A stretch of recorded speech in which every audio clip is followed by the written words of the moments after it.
Welcome to our channel. Today we how to update ClickUp webhooks using Pipedream step by step clearly. Open your web browser and navigate to the ClickUp website.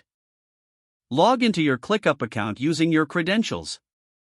Once logged in, locate the workspace where you want to update the webhooks. In the left sidebar, click on the Integrations option. Scroll down to find the Webhooks section. Click on the webhooks to access your current webhook settings. Identify the webhook you wish to update from the list.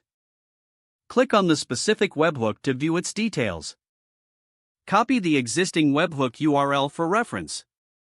Now, open another tab and visit the Pipedream website. Log into your Pipedream account or create one if needed.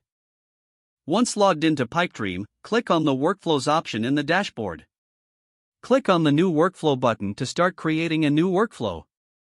Choose the trigger that fits your needs, such as HTTP or any specific ClickUp event. Follow the prompts to configure the trigger with necessary details.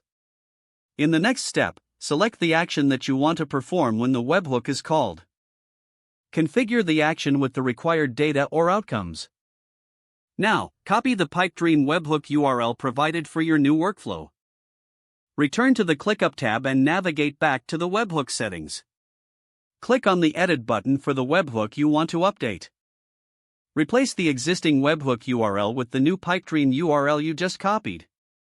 Review the webhook settings to ensure everything is correct. Save the changes you made to the webhook. Now test the newly updated webhook by triggering an event in ClickUp. Monitor the Pipedream workflow to confirm that the event was received successfully. If the data appears in Pipedream as expected, the update was successful. Remember to check your Pipedream logs for any potential errors. Your ClickUp webhook is now updated with Pipedream. Don't forget to like this video and subscribe to our channel for more step-by-step tech guides.